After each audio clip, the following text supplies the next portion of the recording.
In this lesson, we're going to take a few minutes to look over the Mental Images architectural material. So the architectural material can be found in the Mental Ray nodes together with the materials. So if you scroll down, depending on which version of Maya you're using, you may find as many as 3 different variations of these Mental Images architectural materials. So we have the MIA material, the material X, and the material X passes. Now we'll talk about the differences between these 3 in their own special lessons, but for now we're just going to focus on the MIA material. Alright, now if we double click on this material, you'll actually see that there are a lot of attributes to be found with this material. So really this material is something that is meant to be able to simulate almost any kind of a surface material. So we can simulate things like glass, plastic, rubber, wood, metal, almost anything can be simulated with this one material. So let's take our geometry, we'll assign the material to the selection, and let's just take a quick render at what we have so far. And you can see that right away we start to see things like actual reflections. We have some nice shadowed effects, really nice diffuse color. This Mental Images architectural material is actually not nearly as sensitive to things like Final Gather as some of the Mental Images base shaders. And you'll also see that we don't require any of the sample compositing nodes that we've had to use with some of our original base shaders for things like reflection blur, refraction blur, and just some of these other effects. You'll notice that those are already built in to the architectural material. So starting from the top, we have control over the diffuse color, which is really just the surface color of this object. So any color we change this to, we should see that result right away. Now below that we have the weight. Now this is just a simple color multiplier that controls the overall strength of this surface color. So with the weight set to 0, we have no surface color. With it set to a halfway point, we start to get a little bit more. And finally, with it set all the way up to 1, we get the full effect of the surface color. Now below that, we have the roughness. Now what this starts to do is kind of spread out the effect of our diffuse distribution. So with this set to a very low value, we just get basic Lambert shading, which for most situations will be just fine. But as we start to increase this roughness, you'll start to see that the diffuse spread actually starts to spread out a little bit more toward the edges, and really kind of starts to give this a little bit more of a matte, kind of a powdery look almost. And we can do a quick comparison on this just to see what we get. So this is what we'll get with a roughness of 1. Alright, and we'll save this for comparison. And now we'll set this back to a roughness of 0 and re-render. So overall you'll notice that it really is a fairly subtle difference. But that control is there if you find the need for it. Now just below that we have the attributes that are responsible for the overall reflections that are going to be found on this object. By default you'll notice that we already do have some reflections that have been applied to this material. Now we can just simply lower the effect of those reflections by just lowering the reflectivity tab. And now we get something much closer to a Lambert type shader. Versus if we were to increase this, we should now get something that's much closer to a fully reflective surface. You can see that now starts to give us something very, very nice as far as the overall reflections go. Really nice, strong, crisp reflections. Now, just above that, we have the ability to actually tint the reflections a certain color if we find ourselves in a situation that calls for that. Normally, you would probably want to leave this at white, but if for whatever reason you decide to actually tint the reflections, you do have that level of freedom. Alright, so let's just make sure we set this back to white. Now the ability to have glossy reflections is a really, really nice feature of this architectural material. Right now with the glossiness set to 1, we get these really nice, crisp, strong reflections with no blurring whatsoever.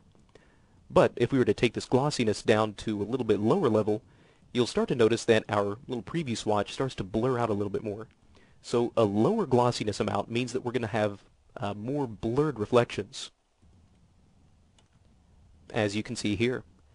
Now one of the really nice features, again, of this architectural material is the fact that if we start to see things like noise and artifacting on these blurred reflections, we don't have to go into the scene render settings and start to increase our sampling for the entire scene. The shader actually has its own built-in samples for the glossy reflections. So if we start to find things are a little bit too noisy, we can always start to increase the amount of samples. And if I just save what we have for comparison, you can see that we're able to now blur out and soften those reflections a little bit more, start to clean up some of the noise compared to what we had before, while still keeping our render times relatively quick by just having to oversample the areas that we just need to, instead of having to go into the actual render settings and actually bump up our sampling for the whole scene. Now just below this we have the attributes that are responsible for the refraction. So this might be a little bit easier to see if we were to actually set this color to something like gray. This will make it a little bit easier to see some of the refraction attributes. So right now we have the overall transparency.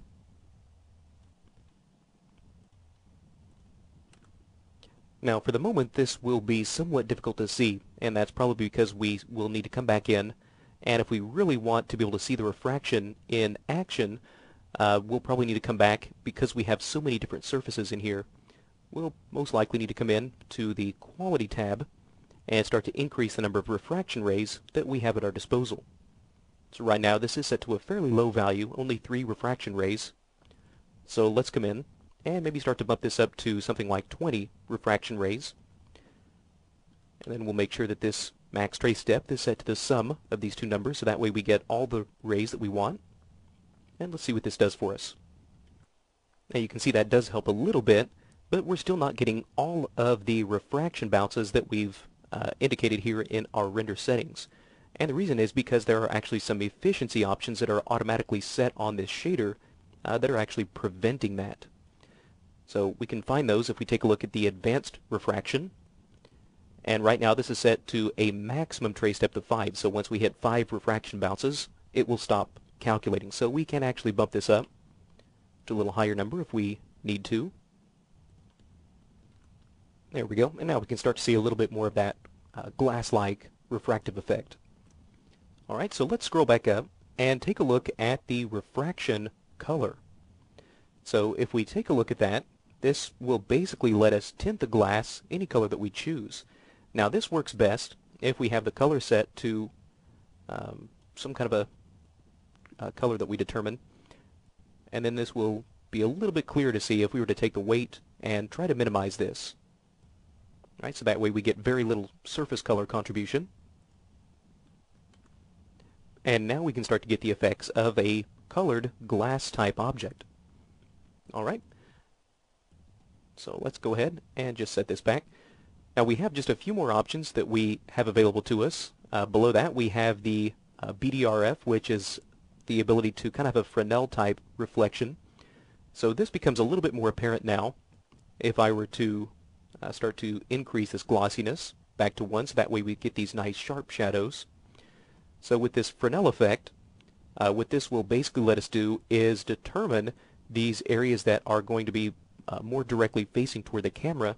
These objects will then be a lower amount of reflectivity, and these areas that are going to be a little bit more facing away from the camera will now have a higher level of reflectivity. This is actually the way that a lot of reflective surfaces behave in real life. And you can see how this also fairly significantly impacts the overall look of our glass object as well. So let's go back, make sure that we have the transparency. Set that back to 0. And now you can see that these areas of the geometry that are most directly facing toward the camera have very, very little reflectivity. Again, whereas these areas that are now really heavily pointing away from the camera now have a fairly high amount of reflectivity. And you'll notice that a lot of partially reflective surfaces, the more indirectly you look at them, the more reflective they become. And this is exactly the effect that the Fresnel is designed to try to replicate. Alright, so we've got just a couple more options to look at before we finish up with our lesson. So let's turn off this Fresnel reflection, and let's increase the weight of our surface color. That'll make it a little bit easier to start to see some of the effects that we're about to look at now. So let's start by taking the glossiness, and let's lower this. Let's say to something like 0.4. Now let's take the glossy samples, because we had raised these up a little bit earlier in this lesson. Let's lower these to a fairly low amount.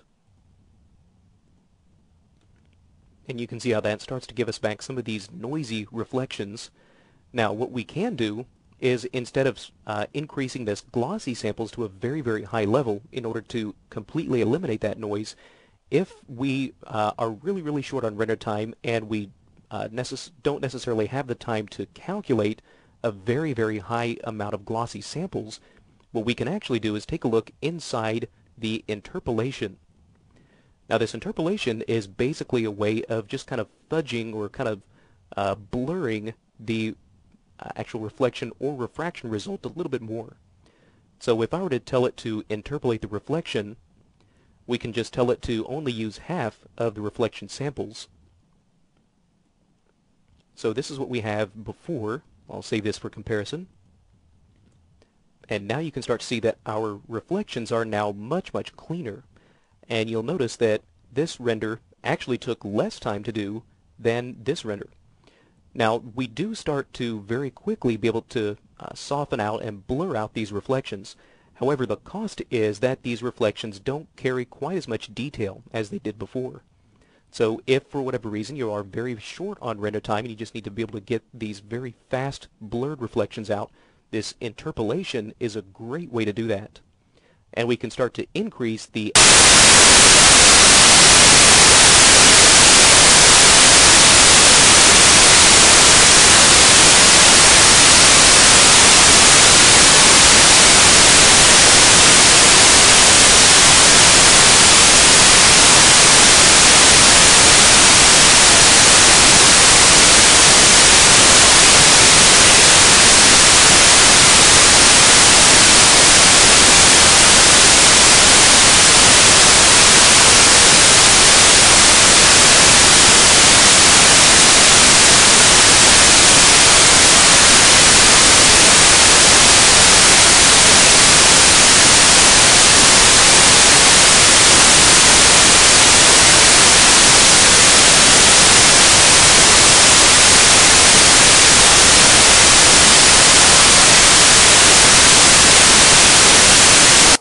So let's